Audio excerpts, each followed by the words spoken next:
merespon nikmat dan ujian dari Allah Subhanahu wa taala. Kan biasanya kalau kita ngomongin tentang nikmat identik dengan syukur ya. Terus kalau ujian identik dengan sabar. Tapi nggak selalu kayak gitu keadaannya. Kadang-kadang nikmat itu bisa bikin kita GR. Ujian bisa bikin kita salah sangka kepada Allah Subhanahu wa taala. Seolah-olah Allah kalau kasih ujian itu kayak nggak suka sama kita. Padahal kadang Allah kalau kasih ujian itu tandanya masih perhatian sama kita. Kenapa tuh perhatiannya ngasih ujian? Bisa banyak banget alasannya, bisa pengen ngapusin dosa-dosa kita, bisa pengen ngangkat derajat kita walaupun kita nggak usah terlalu kegeeran ke sana, minimal menghapus dosa-dosa ya. Bisa juga emang mungkin hanya dengan cara dikasih ujian kita rajin beribadah. Dan itu kita banget kayaknya tuh. Kalau lagi banyak masalah, tahajudnya rajin. Mendekati ujian nasional, tahajud gak tinggal selama sebulan. Hari ujian nasional terakhir, malamnya udah gak tahajud lagi. Kan kita banget nih. Nah orang yang tipenya kayak gini kadang emang cara untuk biar dekat ke Allah emang dikasih ujian. Makanya jangan jadi tipe kayak gitu. Walaupun ada orang lain yang soleh tapi tetap dikasih ujian. Kenapa? Karena Allah Subhanahu wa taala benar-benar pengen lebih dekat sama dia. Makanya Nabi bilang asyadun nas balaan al-anbiya summas salihin. Orang yang paling banyak diuji sama Allah itu orang para nabi, kemudian orang soleh, kemudian yang mendekati kesolehan dan seterusnya dan seterusnya. Ternyata kadang ketika kita dikasih nikmat, kita tuh jadi kegeeran. Jangan-jangan ternyata nikmat itu bukan sebuah anugerah, justru nikmat itu adalah sebuah istidraj. Gimana kita ngebedain anugerah sama istidraj? Indikatornya sederhana. Seperti apa hubungan kita dengan Allah lewat nikmat itu. Kalau nikmat itu menjauhkan kita dari Allah dan makin nikmat makin jauh, biasa-biasa aja, lempeng dalam urusan agama, berarti nikmat itu adalah istidraj. Kalau nikmat itu bikin kita makin bersyukur, bentuk syukurnya bisa makin dekat ke Allah dalam bentuk ibadah, bisa juga makin banyak manfaatnya ke orang lain dengan berbagi, berarti nikmat itu adalah anugerah. Dua-duanya nikmat, karena dua-duanya dinikmati. Tapi ada anugerah, fadl, ada juga istidraj. Atau kadang-kadang kegeeran kita kasus yang lain misalnya gini. Kayak dalam keluarga ya, dalam keluarga kita berdoa nih. Berdoa, ya Allah mudahkanlah rezeki saya, keluarga saya, pasangan saya, kayak gitu-gitu. Atau anak kita sakit. Terus kita berdoa, ya Allah sembuhkanlah anak saya. Yang berdoa malam itu bukan cuma kita loh. Orang tua kita berdoa, pasangan kita berdoa. Kadang sampai pembantu juga berdoa. Tiba-tiba Allah kasih kita nikmat lewat doa ini. Misalnya anak sembuh, misalnya kita lulus ujian, misalnya dapat kerjaan. Terus kita tiba-tiba kegeeran. Ya doa saya diijabah banget ya. Di sini nih kegeerannya nih. Apa ini enggak husnuzon Ustaz? Husnuzonnya kalau Allah maha baik ya. Mau mengijabah doa orang yang tidak layak diijabah. Ini husnuzon. Kalau kegeeran, ya. Alhamdulillah saya orangnya layak diijabah doa ya. Doa saya tuh cepat banget diijabah. Lo baru semalam doa, hari ini udah ijabah. Kalau yang diomongin adalah kitanya, itu kegeeran. Kalau yang diomongin adalah kebesaran Allahnya, itu namanya husnuzon, bagian dari tahaddus bin ni'mah. Wa amma bi ni'mati rabbika fahaddis. Yang dibicarain tuh bukan kita, tapi Allahnya. Atau kalau mau lebih nggak GR lagi, kita berhusnuzonnya bukan cuma ke Allah. Allah maha baik plus, oh ini kayaknya ada doa di dalam keluarga saya nih yang diijabah oleh Allah. Bisa doa ibu, bisa doa ayah, bisa doa pasangan, bisa doa bahkan pembantu yang kita nggak tahu diam-diam dia mendoakan kita. Jadi bukan kitanya yang hebat, yang keren, yang soleh, tapi ada orang lain di sekeliling kita yang soleh kemudian mendoakan sehingga memudahkan urusan kita. Sama kayak dalam dakwah, misalnya saya dengan teman-teman bikin pemuda hijrah nih. Pemuda hijrah ini dulu taklimnya 3 tahun yang lalu paling banyak cuma 30 orang. Selama 8 tahun. Tiba-tiba alhamdulillah Allah berikan keberkahan jadi rame. Kita jadi bareng-bareng sekarang ada ribuan orang misalnya. Saya selalu mention ke teman-teman, ini pasti ada orang di antara tim kita nih yang dia itu sama Allah itu dekat banget. Yang diam-diam malam dia berdoa, gara-gara doa dialah jadi banyak kemudahan untuk kita. Bukan, mungkin yang doa semua ikut berdoa. Saya berdoa, teman-teman semuanya berdoa. Cuman jangan kegeeran, ya alhamdulillah ya. Saya baru doa kemarin, sekarang udah diijabah. Ini kalau kita kayak gini, ini agak kegeeran. Sesekali wajar. Kalau sering kali, ini gak bagus. Bikin kita jadi ngerasa udah baik, udah soleh. Dan Allah mengatakan, fala tuzakku anfusakum.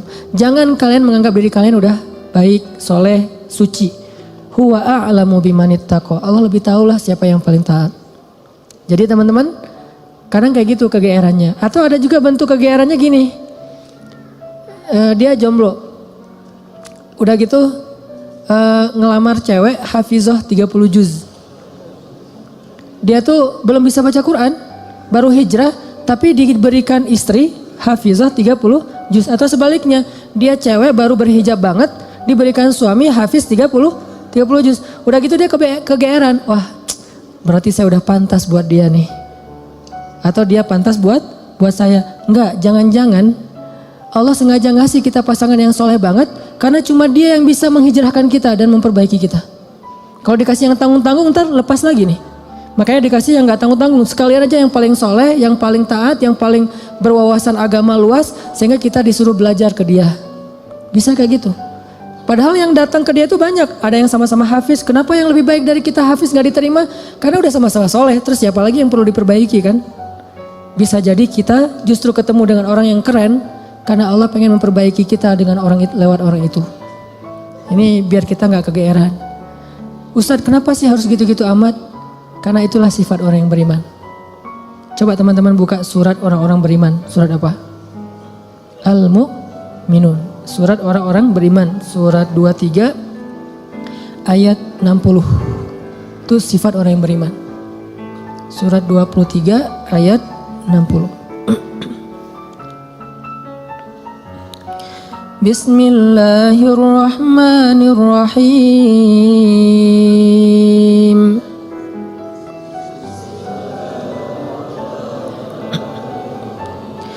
والذين يؤتون ما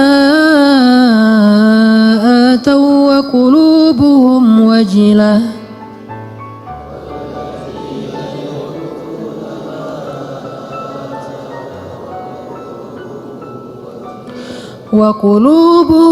وجلة أنهم إلى ربهم راجعون.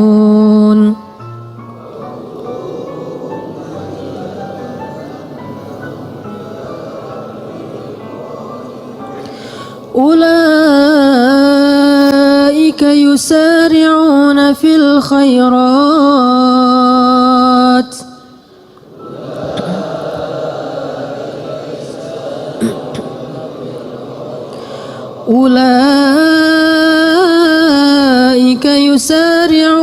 في الخيرات وهم لها سابقون.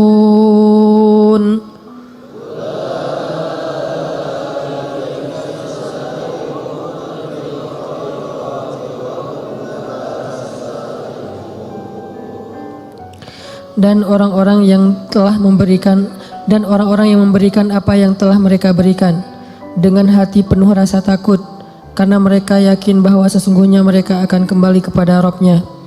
Mereka itulah orang-orang yang bersegera kepada kebaikan-kebaikan dan mereka itulah orang-orang yang lebih dulu memperolehnya. Ini terjemahannya agak sedikit rancu ya. Karena kalau kita baca tafsir bukan memberikan, melakukan. Jadi ketika ayat ini turun, Aisyah nanya kepada Nabi apa tafsirnya. Walladzina yu'tuna ma atau wa qulubuhum wajilah. Dan orang-orang yang telah memberikan apa yang mereka telah berikan sedangkan hati mereka masih merasa takut. Aisyah nanya, maksudnya apa ya Rasulullah? Kenapa mereka takut? Apakah mereka melakukan dosa-dosa? Apakah mereka bermaksiat sehingga mereka menjadi takut? Kata Nabi, bukan. Maksud melakukan atau memberikan di sini adalah mereka udah sholat, mereka puasa, mereka sedekah. Jadi bukan cuma sedekah ya, semua amal soleh. Mereka udah bantu orang. Jadi mereka itu udah banyak banget ngelakuin kebaikan. Sedangkan hati mereka wajilah, masih merasa takut. Takut apa? Takut ketika kembali kepada Allah gak sanggup menghadap Allah dengan amal yang sedikit. Coba bayangin. Udah banyak amal masih takut menghadap Allah, wajilah. Gimana lagi kalau berbuat dosa, beramal aja masih takut sama Allah. Kalau kita kan kadang-kadang ngerasa takut ke Allah itu kalau habis buat dosa ya. Dan ini juga bagian dari iman, keren sih. Cuman iman kan berderajat-derajat. Lahum darajatun inda rabbihim. Orang beriman aja bertingkat. Ada orang beriman ketika bikin dosa takut kepada Allah, langsung taubat. Ada yang lagi yang lebih tinggi, lagi berbuat baik takut sama Allah. Kenapa? Dia ngerasa amal baiknya tuh sedikit dan waktunya terbatas. Dia pengen berbuat yang banyak tapi nggak punya waktu, nggak punya merasa lemah, merasa tidak maksimal, merasa belum memberikan semua hak Allah, merasa kurang, merasa belum istimewa, belum sempurna. Ini orang yang walladzina yu'tuna ma atau wa qulubuhum wajilah. Makanya teman-teman kalau teman-teman perhatiin di akhir surat Al-Baqarah kan tuh ada doa Rabbana la tu'akhidna in nasina aw akhtana. Itu bukan doa orang yang berbuat dosa loh. Itu doa orang habis beribadah. Dia habis beribadah, habis sholat misalnya, doanya Rabbana la tu'akhidna in nasina aw akhtana. Udah beribadah masih minta maaf sama Allah.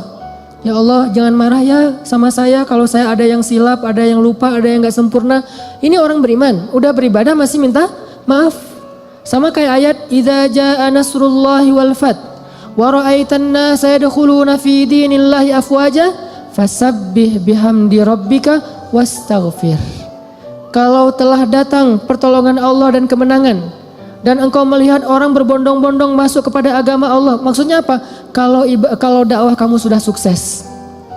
Wahai Muhammad, wahai kaum muslimin, kalau dakwah kalian sudah sukses, orang berbondong-bondong ikut pengajian, orang berbondong-bondong berhijrah, jadi tren baru sekarang Islam misalnya di zaman dulu Nabi. Orang berbondong-bondong memeluk agama Islam. Dakwah kamu tuh udah keren banget, usaha kamu tuh udah maksimal. Ketika kamu mendapatkan kesuksesan dalam dakwah, maka pujilah Allah dan beristighfarlah. Kenapa? Habis berdakwah, habis sukses malah disuruh beristighfar. Dan yang disuruh itu adalah Nabi loh secara personal, bukan kaum muslimin. Kalau kaum muslimin mungkin mengatakan fasabbihu bihamdi rabbikum wastaghfiru gitu kan ya. Tapi karena personal, fasabbih bihamdi rabbika wastaghfir. Engkau wahai Muhammad. Jadi Nabi banget yang disuruh. Kalau Nabi aja disuruh istighfar apalagi umatnya.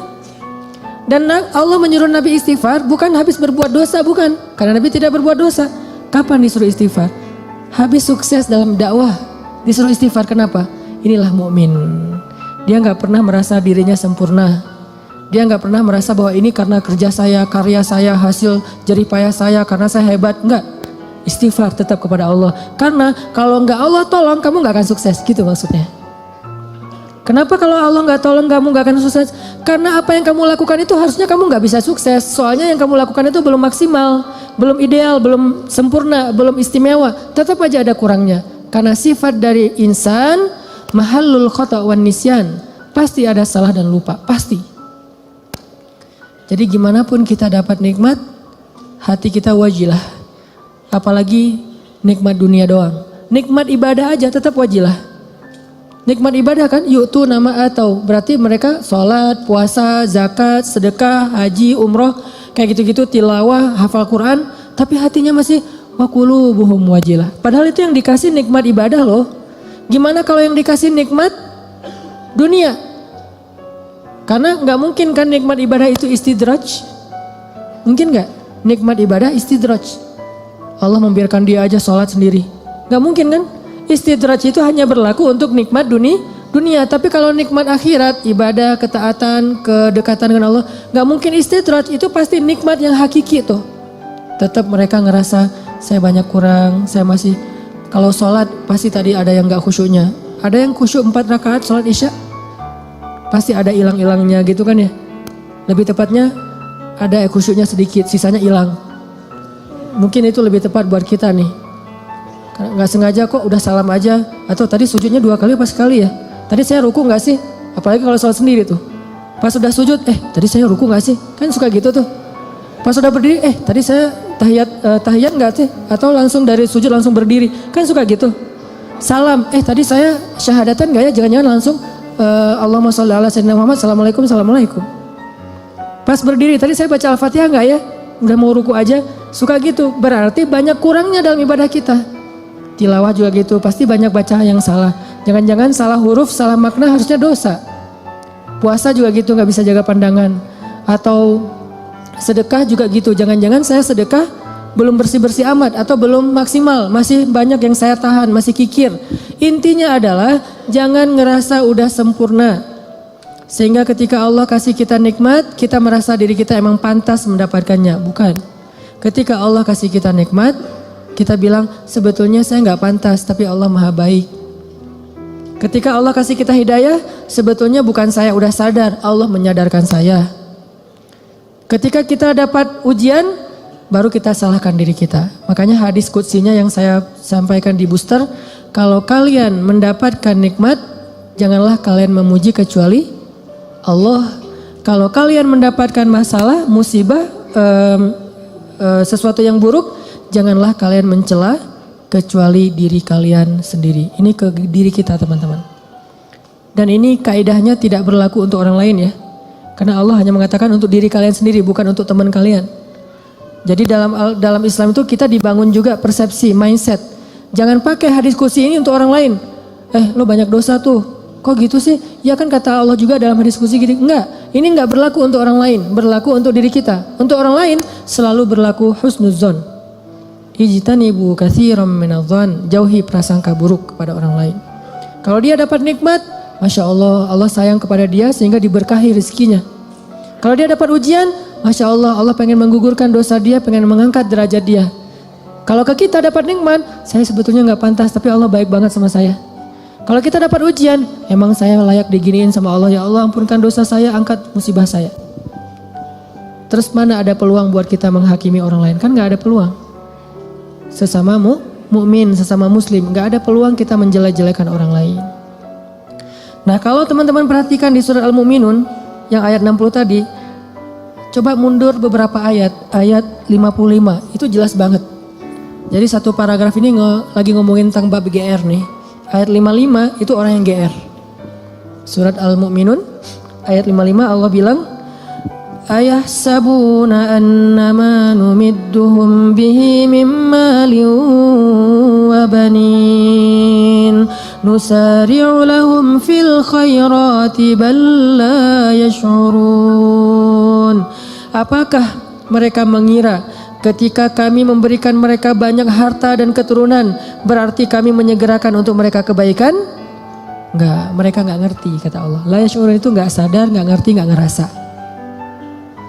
Jadi enggak selalu ketika Allah numiddu lahum mim malin wa banin, ketika Allah ngasih harta dan keturunan yang banyak, maksud harta dan keturunan itu kehidupannya bahagia, rumah tangganya aman-aman aja enggak ada masalah, maka berarti nusari'u lahum fil khairat, belum tentu. Seolah-olah Allah itu sayang banget sama dia, belum tentu. Kalau gitu kita suudzon sama Allah, enggak. Kita tetap berpikir Allah itu maha baik. Terus kalau kita dapat nikmat, itu bukti bahwa Allah maha baik, bukan karena kita pantas. Atau mungkin ini adalah ujian dari Allah. Antara dua. Antara Allah emang baik banget walaupun kita enggak pantas, atau Allah sedang menguji kita dengan ujian yang kita senangi. Dulu ketika masih sendiri, setiap malam tahajud, ya Allah beri saya pasangan imam yang bisa ngimamin saya. Gak apa-apa deh yang dibaca Al-Ikhlas juga, yang penting dia imam. Yang imam, ya Allah beri saya makmum. Mudah-mudahan dia tetap mengamini doa-doa saya, walaupun mungkin doa saya gak fasih. Doain setiap malam tahajud, Allah kasih nih. Persis kayak bayangan kita banget nih, spesifik. Hidungnya, matanya, wah segala macam. Gua banget lah pokoknya. Pas udah dapat gitu masih bangun tahajud gak? Atau udah mulai telat-telat dikit? Kenapa telat-telat dikit? Susah bangunnya sekarang. Kalau dulu bangun cuman ngangkat bantal guling atau cuman selimut doang, itu juga kadang-kadang. Karena seringnya selimut udah terbang kemana, bantal guling kemana tidurnya teh. Macet banget tidurnya. Ada juga pas dia mau bangun, sekarang beda, bukan bantal guling, lengan. Mungkin lengan itu lebih ringan daripada bantal guling secara kilonya kayak gitu ya. Tapi rasanya berat. Taruh lengan, aduh gimana nih caranya, ntar dia terbangun. Kan saya nggak pengen ngebangunin dia, kasihan, alasan ya modus. Nggak tahajud, atau tahajudnya telat. Atau mulai berkurang, lama-lama tadi tahajud 11, sekarang jadi tinggal 8, 4, 2, tinggal witir doang. Tapi masih lumayan lah. Akhirnya subuh di masjid, subuh di rumah, subuh telat, subuh dijamak dengan duha. Kan bertahap tuh. Udah gitu ngejamaknya kompakan lagi, berjamaah. Jamak subuh sama duha, berjamaah sama suami istri, kan kompakan ya. Masya Allah luar biasa, kompak, istiqomah, menjamak. Allah pengen nguji kita lewat pasangan justru. Kadang Allah pengen nguji kita dengan terlalu sibuk dengan kerjaan. Tadinya kita nggak punya kerjaan, nganggur, akhirnya bisa beribadah tepat waktu. Begitu udah ada kerjaan, jadi nggak tepat waktu lagi. Kenapa? Alasannya mulai sibuk, mulai rush, mulai tight jadwal, kayak gitu-gitu. Nah ini artinya jangan selalu kegeeran bahwa Allah sayang sama kita. Bahwa kita layak disayangi oleh Allah, bukan. Mungkin antara dua, Allah emang baik banget atau Allah pengen nguji kita dengan nikmat tersebut. Jadi di sini disebutkan ayah sabun, apakah mereka mengira annama numiddu lahum min malin wa banin nusari'u lahum fil khairat bal la yash'urun.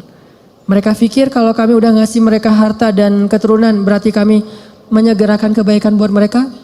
La yash'urun, mereka nggak ngerti.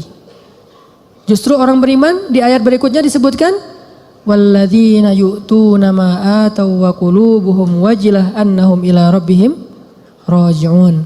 Ulaika, orang yang kayak gini nih, yang wajilah, yang ngerasa kurang, yang ngerasa nggak pantas, yusari'una fil khairat.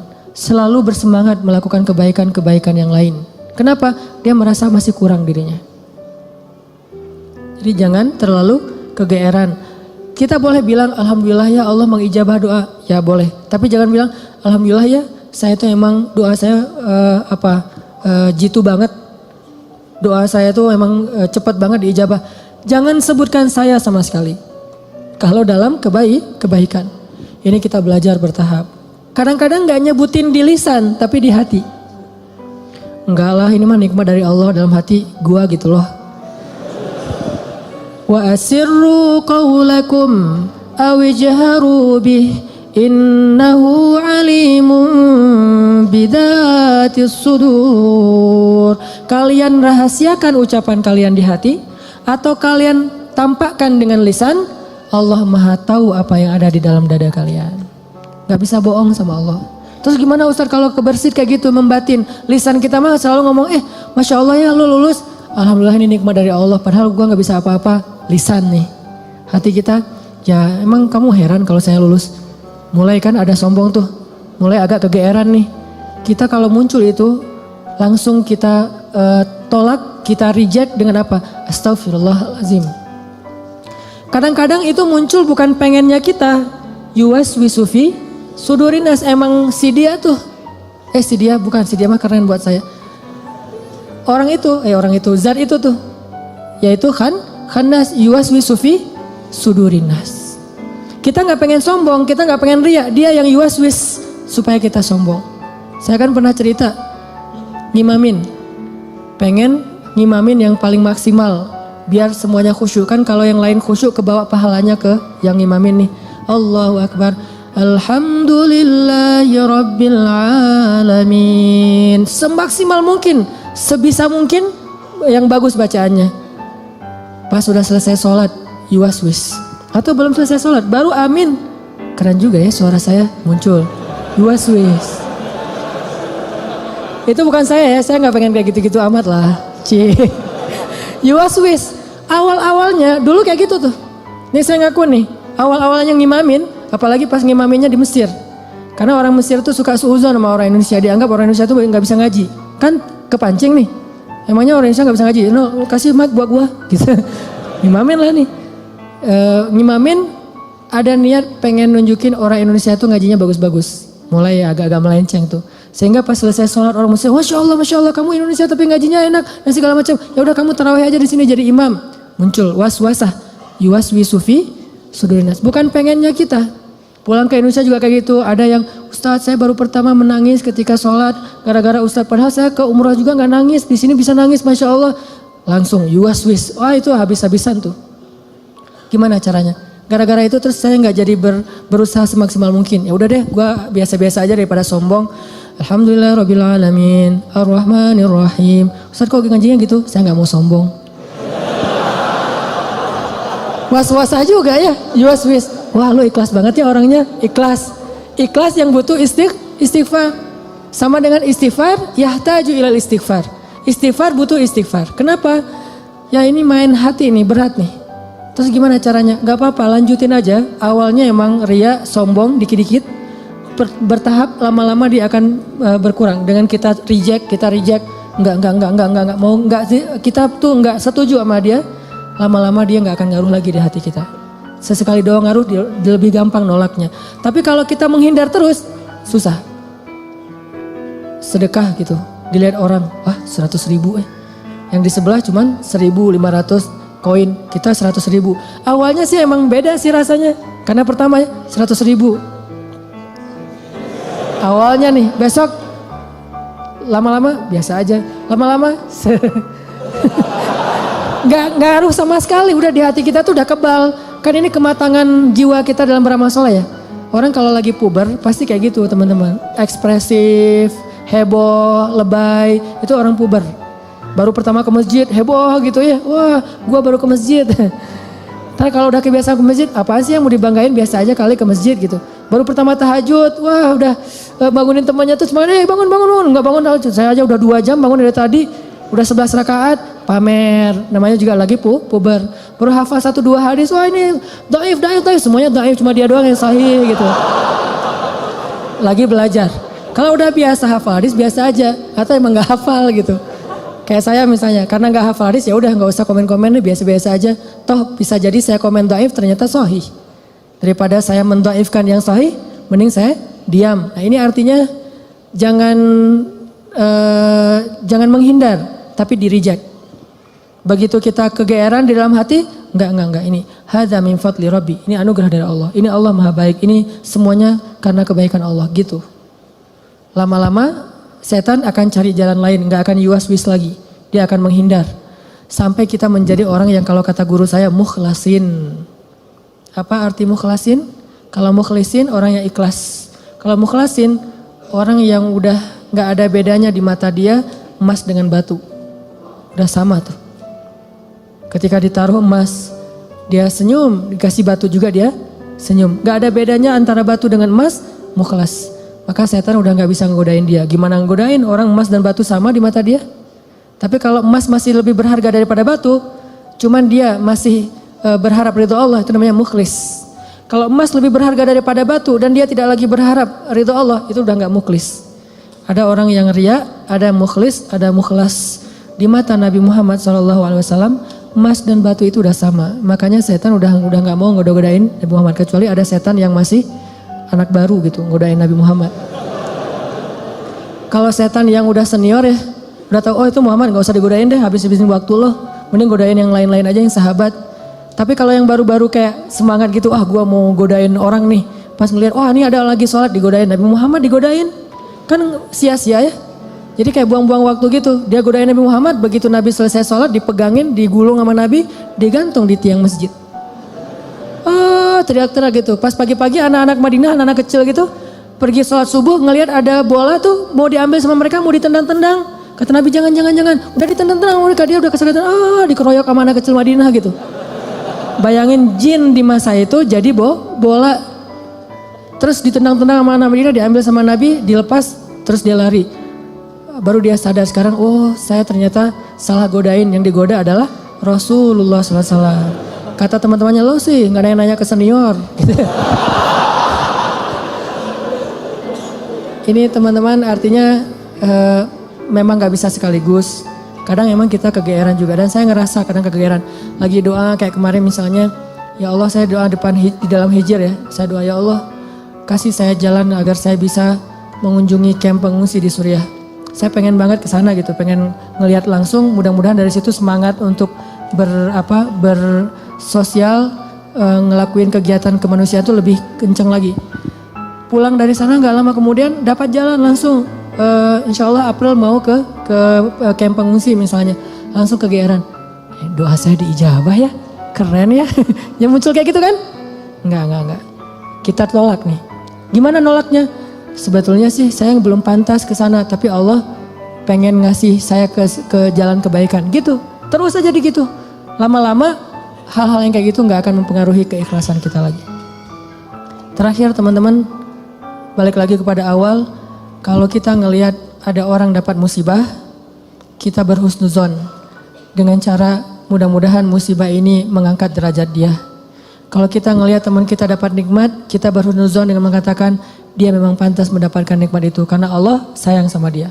Sebaliknya kalau ke kita dapat musibah, kita katakan saya banyak dosa makanya dikasih ujian kayak gini untuk menghapus dosa saya. Kalau kita dapat nikmat, kita katakan saya sebetulnya nggak pantas tapi Allah maha baik sehingga Allah memberikan kenikmatan ini untuk saya.